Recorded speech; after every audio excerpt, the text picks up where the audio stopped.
अखंड श्रृंखला की स्थापना जो यहाँ पर हुई है, उस पर हम सभी सादर से जोहार अर्पित करते हैं। दोस्तों, चूंकि समय कम है और ये क्रांति की लड़ाई हमारे महापुरुषों ने जो हमको दी है, उसको लेकर हम आपके सामने यहाँ पर मौजूद हैं। हर कोई व्यक्ति अपने अपने स्थान से, अपने अपने बलबूते पर, अपनी इच्छा शक्ति, दृढ़ संकल्प के हिसाब से बिरसा मुंडा के आंदोलन को, टंट्या मामा के आंदोलन को, रेणुभाई भुट्टो भाई और जितने भी हमारे बाबा साहब अम्बेडकर के जो संविधान में लिखित हमारे जो अधिकार हैं, उन सभी को धरातल पे लागू करने के लिए संघर्ष कर रहा है। भाइयों, मैं आपसे बस तालियों से ज्यादा महत्वपूर्ण आप सभी का ध्यान आकर्षण चाहूंगा। ध्यान इस बात का आकर्षण चाहूंगा कि हमारे जो महापुरुष जिन्होंने ये जमीन हमारे लिए क्यों तैयार करके रखी है, आपको पता है? क्योंकि उन्होंने पता था कि हम एक ऐसी इबारत लिखेंगे कि हम आदिवासियों की कौम है जिन्होंने अंग्रेजों की गुलामी नहीं की, तो आज की शासन सत्ता की गुलामी हम लोग नहीं करने वाले। मेरे आपको पता है कि जब बिरसा मुंडा ने अपनी प्रारंभिक शिक्षा आरंभ करने के बाद जब वो गांव गए, तो उन्होंने एक ही बात कही कि जब हम देखते हैं कि हमारी जमीनें जमींदारों ने लूट ली है और हमारे हाथ में किताब दे दी है, ऐसी उलझुल किताबों को फाड़ कर फेंक कर और उसके बाद अपनी जमीन के अधिकार की लड़ाई लड़ने के लिए बिरसा कहीं से खड़ा हुआ।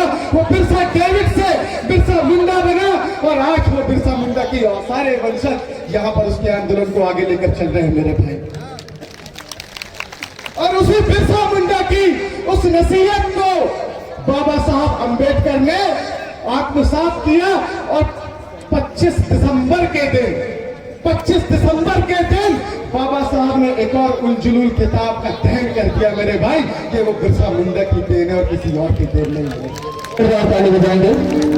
मैं क्योंकि समय कम है और बातें बहुत सारी है, मैं आप लोगों को एक बात और कहना चाहूंगा कि आज हमारे को एक बात यहां से और लेकर जाना है। मैं यहाँ पे तो अदना सा दादा पेंदाम जी की क्लास का एक छोटा सा बच्चा हूँ और जीएसयू को गठित करके दूर दूर तक पहुंचाता रहा और किसी और की बदौलत नहीं।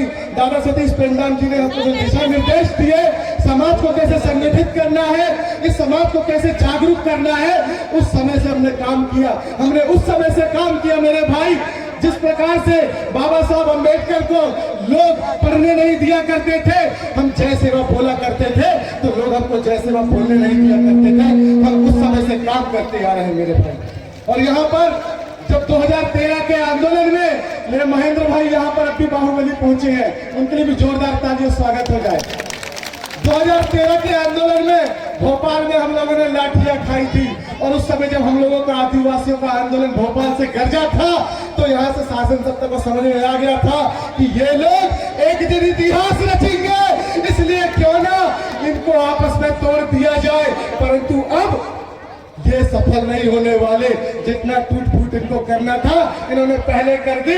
आज रामदेव जैसे बड़े बड़े खिलाड़ी महारथी हमारे समाज के बीच मौजूद है, जिनको ऐसे गुरु हमारे सतीश दादा जैसे गुरुओं का आशीर्वाद प्राप्त है।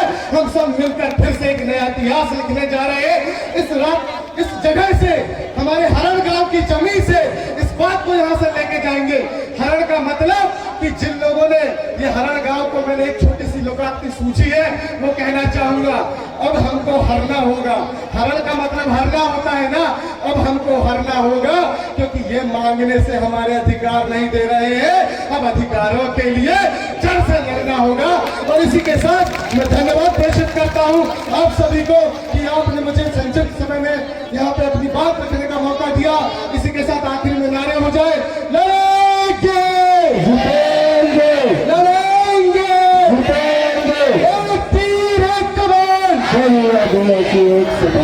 उम्मीद यह रहेगी कि हम अपना सेल्फ ईगो को साइड में रख के समाज को एक करने के लिए निकले, क्योंकि यही बिरसा का आंदोलन तब सार्थक होगा।